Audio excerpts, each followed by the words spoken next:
आजच्या डिजिटल युगात जन्माचा दाखला हे एक महत्त्वाचे आणि अनिवार्य सरकारी कागदपत्र बनले आहे। शाळा प्रवेशापासून ते पासपोर्ट मिळवण्यापर्यंत अनेक कामांसाठी तो आवश्यक असतो। जर तुमच्याकडे जन्माचा दाखला नसेल तर काळजी करू नका। भारत सरकारने यासाठी एक सोपी ऑनलाईन प्रक्रिया सुरू केली आहे, ज्याद्वारे तुम्ही घरबसल्या अर्ज करू शकता।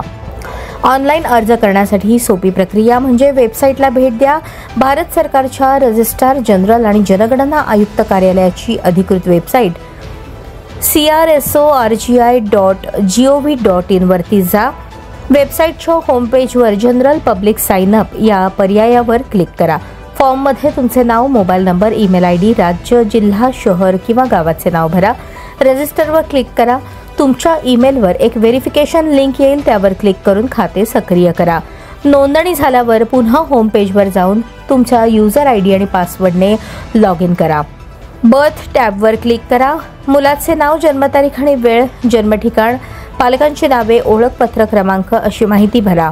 अर्जासोबत कागदपत्रांच्या स्कॅन केलेल्या प्रती अपलोड करा। यामध्ये पालकांचे आधार कार्ड किंवा ओळखपत्र, रुग्णालयाचे जन्मपत्र किंवा डिस्चार्ज स्लिप, घराच्या पत्त्याचा पुरावा, बाळंतपण घरी झाले असल्यास त्याचे प्रतिज्ञापत्र, सर्व माहिती आणि कागदपत्रे अपलोड झाल्यावर फॉर्म सबमिट करा। सबमिट केल्यावर तुम्हाला एक अर्ज क्रमांक मिळेल, तो जपून ठेवा। या क्रमांकाचा उपयोग तुम्ही अर्जाची स्थिती तपासण्यासाठी करू शकता। अर्ज प्रक्रिया पूर्ण झाल्यावर साधारणतः 7 ते 21 दिवसात तुम्ही वेबसाईटवर जाऊन तात्पुरते प्रमाणपत्र डाउनलोड करू शकता। त्यानंतर महानगरपालिका किंवा संबंधित सरकारी कार्यालयातून तुम्हाला प्रमाणित प्रत घ्यावी लागेल।